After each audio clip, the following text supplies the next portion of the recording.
Hello welcome back to my channel. তোমরা সবাই কেমন আছো? আশা করি তোমরা সবাই খুব ভালো আছো। তো আন্দামান ট্রাভেল সিরিজেরই আরও একটা ব্লগ ভিডিও নিয়ে চলে এসেছি তোমাদের সামনে। তো এখন আমরা যাচ্ছি কিন্তু পোর্ট ব্লেয়ারের কাছে আরও একটা প্রিমিয়ার ডেস্টিনেশনে, যেটার নাম হলো কিন্তু নর্থ বে। এই জায়গাটা মেনলি ওয়াটার অ্যাক্টিভিটিস আর কোরাল রিফসের জন্য বেশি পরিচিত, কিন্তু আমি শুনেছি যে এই নর্থ বে জায়গাটিতে একটা লাইট হাউস আছে, যেটাও কিন্তু খুবই প্রমিসিং। আমার তো খুব এক্সাইটেড লাগছে, কারণ আমরা এর আগের ভিডিওতে তোমাদেরকে দেখিয়েছি যে রস আইল্যান্ডেও একটা লাইট হাউস ছিল, কিন্তু আনফর্চুনেটলি ওখানে কিন্তু যাওয়ার কোনো রাস্তা ছিল না। কিন্তু নর্থ বে লাইট হাউসের মধ্যে কিন্তু আমরা যেতেও পারবো, আর নট অনলি যেতে পারবো, একদম ওপরে পর্যন্ত উঠে যেতেও পারবো। তো আমি তো খুব এক্সাইটেড। তো চলো কথা না বাড়িয়ে আগে এগোনো যাক ভিডিওটাকে।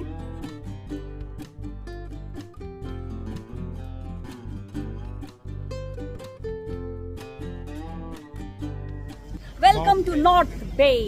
কোথায়? ওয়েলকাম টু নর্থ বে। চলো এখান থেকে আমরা দেখবো কি কি অ্যাক্টিভিটি করা যায়, আর হচ্ছে দেখবো কি খাওয়া যায়, কেন খিদে পাবে, আর হচ্ছে দেখবো কিছু কি যদি কেনা যায়, আর কি দেখবো, আর অনেক কিছু দেখার আছে, দেখবো। এখানে সব ওই অ্যাক্টিভিটিগুলো হচ্ছে। এই ছাতাটা একবার ধরো, স্কুবাটাই হচ্ছে, এই যে স্কুবার জন্য সব রেডি হচ্ছে। আমাদের দুজনেরই জলের মধ্যে নেমে কোনো অ্যাক্টিভিটি করতে কিন্তু খুবই আতঙ্ক আছে। অনির্বাণ তো সেই জন্য মাথা চুলকাতে শুরু করে দিয়েছে, কি করবে সেটা ভেবে, করবে কি করবে না। আমি তাই সাজেস্ট করছিলাম যে যখন ভয় আছেই তখন ডিরেক্টলি জলে নেমে কোনো অ্যাক্টিভিটি না করাটাই ভালো। কিন্তু আমাদের মতন যারা জলে ভয় পাও না, তারা কিন্তু অবশ্যই এই ওয়াটার অ্যাক্টিভিটিগুলো করে এক্সপিরিয়েন্স নিও।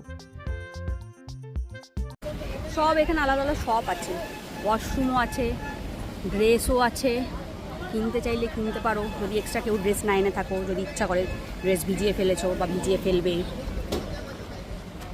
আমার মনে হচ্ছে একটা আমাকে টুপি টাইপের কিছু কিনতে হবে, কারণ যদি অ্যাক্টিভিটিও করে। আমার টুপিটা রুমে রেখে চলে এসেছি ফার্স্ট। সেকেন্ড হচ্ছে টুপিটার মধ্যে বোধহয় আমার এই নেই, ইলাস্টিক টাইপের কিছু নেই বোধহয়, আমার মনে পড়ছে না। আর থাকলেই বাকি, এখন তো আনিনি, এখান থেকে দেখে নেবো।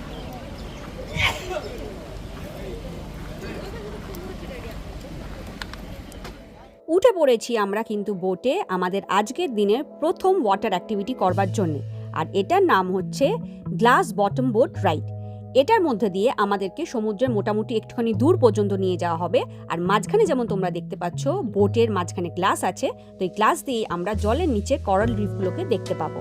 কোরাল রিফস হলো মেনলি প্রাণবন্ত এক আন্ডার ওয়াটার ইকোসিস্টেম। এটা এই কোরাল পলিপস নামের এক ছোট ছোট প্রাণীরা তৈরি করে থাকে ক্যালসিয়াম কার্বনেট বের করে। এগুলো মোটামুটি সমুদ্রের পাড় থেকে মাত্র কয়েক মিটার দূর থেকে শুরু হয়ে যায়, যা এখানে খুব সহজেই দেখতে পাওয়া যায় glass bottom boat ride, scuba diving, snorkelling ও সি ওয়াকিং এর মাধ্যমে।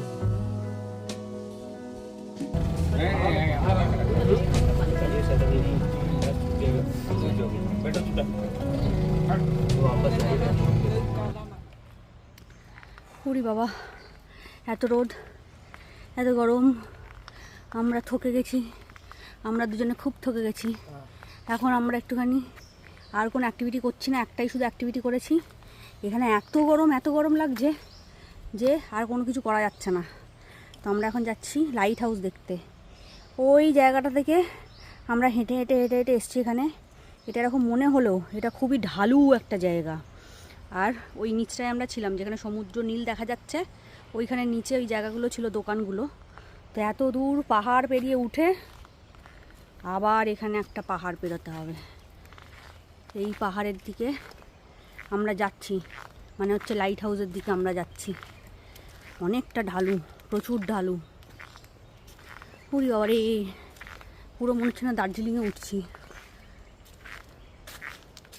এতটা খাড়া রাস্তা আর এতটা ডিস্টেন্স পার হতে একটু তো অসুবিধা হচ্ছিল, কিন্তু একটা জিনিস দেখে একটু নিশ্চিন্ত হলাম যে রাস্তার মাঝে মাঝে কিন্তু বসার জায়গা আছে। অনির্বাণও থকে গেছে, থকে গিয়ে এখানে বসে পড়েছে, একটা ফাঁকা জায়গা পেয়েছে এই গেটে ঢোকার আগে, কেন আবার আমাদের ওই পাহাড়ের চূড়ায় উঠতে হবে। একটু বসে নিয়েছে। আমিও কি একটু বসবো তাহলে? বস।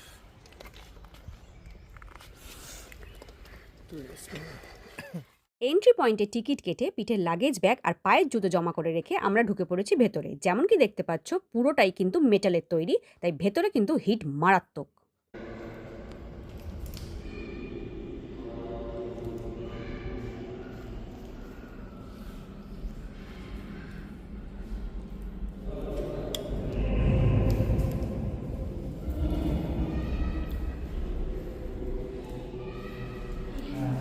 আর আসবি, লাইট হাউস দেখতে আর আসবি।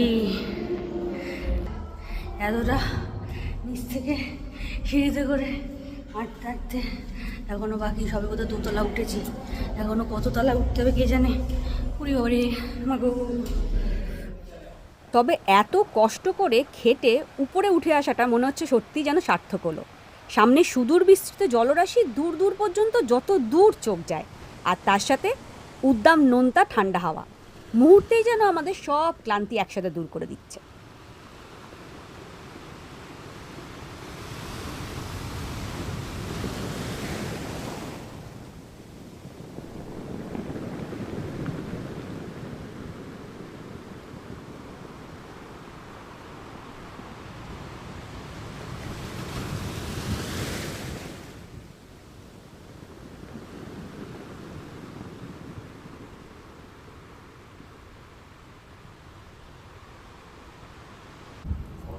নামো, এই সরু জায়গাটা দিয়ে নামো, নেমে যাও।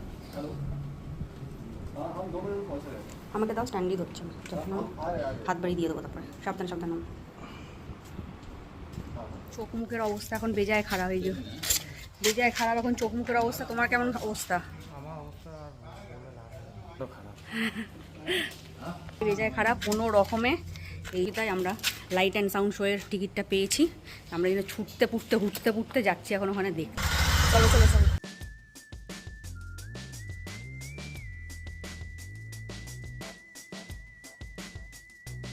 তো সেকেন্ড ডের মতন আজকে আমাদের কর্মকাণ্ড এখানে শেষ হয়ে গেছে। আমাদের বিকেলবেলার যে মানে ইভিনিংয়ে যে অ্যাক্টিভিটিটা ছিল, যেটা লাইট অ্যান্ড সাউন্ড শোটা দেখাচ্ছিল, সেটা দেখে আর কোথাও কিছু ঘুরিনি।